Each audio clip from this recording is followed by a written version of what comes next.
ओम साई राम। श्री साई सच्चरित्र अध्याय 28 भाग 7 गंगा स्नान। एक बार मकर संक्रांति के अवसर पर मेघा ने विचार किया कि बाबा को चंदन का लेप करूं तथा गंगा जल से उन्हें स्नान कराऊं। बाबा ने पहले तो उसके लिए अपनी स्वीकृति ना दी, परंतु उसकी लगातार प्रार्थना के उपरांत उन्होंने किसी प्रकार स्वीकार कर लिया। गोदावरी नदी का पवित्र जल लाने के लिए मेघा को 8 कोस का चक्कर लगाना पड़ा। वो जल लेकर लौट आया और दोपहर तक पूर्ण व्यवस्था कर ली। तब उसने बाबा को तैयार होने की सूचना दी। बाबा ने पुनः मेघा से अनुरोध किया कि मुझे इस झंझट से दूर ही रहने दो।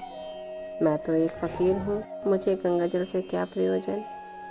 परंतु मेघा कुछ सुनता ही न था। मेघा की तो यह दृढ़ धारणा थी कि शिवजी गंगा जल से अधिक प्रसन्न होते हैं, इसलिए ऐसे शुभ पर्व पर अपने शिवजी को स्नान कराना हमारा परम कर्तव्य है।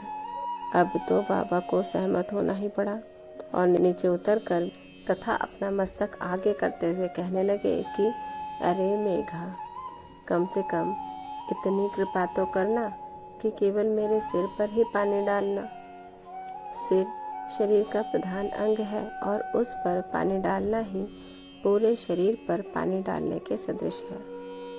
मेघा ने अच्छा अच्छा कहते हुए बर्तन उठाकर सिर पर पानी डालना प्रारंभ किया। ऐसा करने से उसे इतनी प्रसन्नता हुई कि उसने उच्च स्वर में हर हर गंगे कहते हुए समूचे बर्तन का पानी बाबा के संपूर्ण शरीर पर उड़ेल दिया और फिर पानी का बर्तन एक ओर रखकर वो बाबा की ओर निहारने लगा।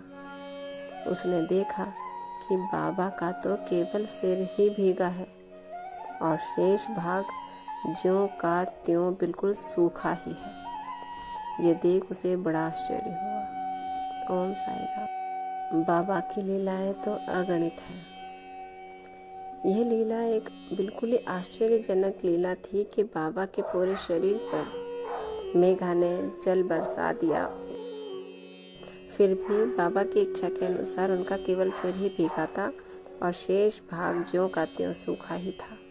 बाबा अपने भक्तों की इच्छा पूर्ण करने के लिए हर तरह से तैयार रहते थे। इसी के साथ ये अंश यहीं समाप्त होता है। कल अगला अंश 8 में त्रिशूल और पिंडी पर वर्णन होगा। तब तक ओम साई राम। बाबा आप सब पर कृपा रखें, आपको आशीर्वाद दें और कष्टों से दूर रखें। ओम साई राम।